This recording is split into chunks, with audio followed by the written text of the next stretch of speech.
Playing in the Sierra Foothill League, Jesuit offensive lineman Tristan McLoughlin has seen his share of heavyweight battles. He's been tough, he's been physical.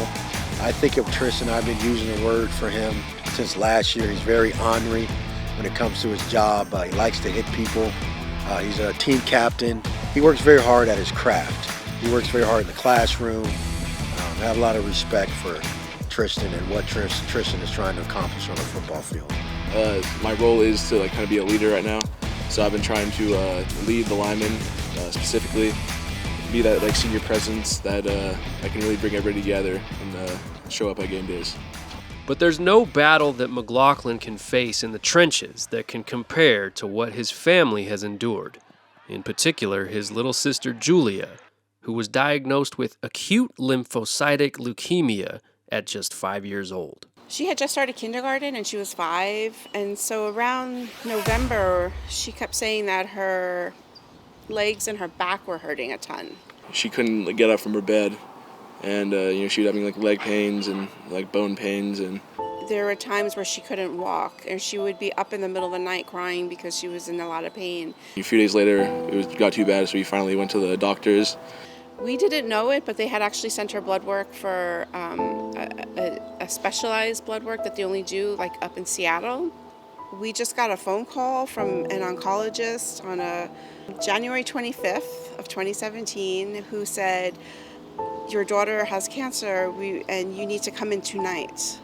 My brother and I stayed up late. We didn't know they'd come back, and we finally got the news, and that was devastating for a young kid like me because I didn't really understand what was happening. I thought she'd passed away.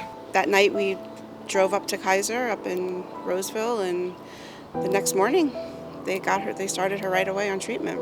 At the time, the McLoughlins lived in Lodi, and Julia's treatment took place in Roseville. While Mom tended to Julia in the hospital, Tristan was in middle school, and the McLoughlins leaned on friends and family to take Tristan in.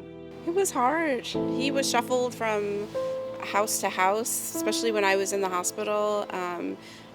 We were so grateful for the friends that stepped up. They took him to the games for me, and they would take him sometimes on weekends for outings. They bring food, they'd bring dinner for me all the time. I got to sleep over at their house.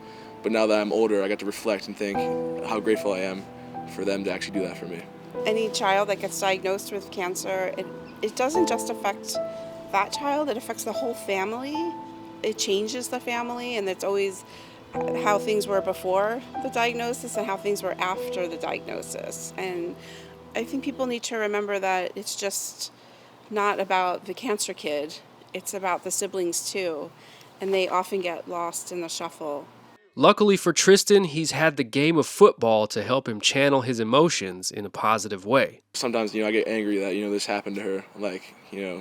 Why does this happen to my sister? Why even have the risk of her passing away? So I think football is a good thing to get my anger out. And then also, I think just also the team, and it's another family from them. It seems like and feels like he uses, that part of his life as motivation to play every day in practice and game day.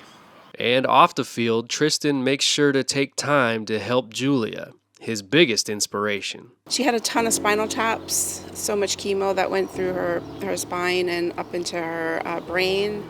Since I had a lot of chemo, it affected my brain a lot, so I was held back a lot, and that made me feel sad because I'm actually supposed to be in 7th, but I got held back 2 years, so I'm in 5th grade.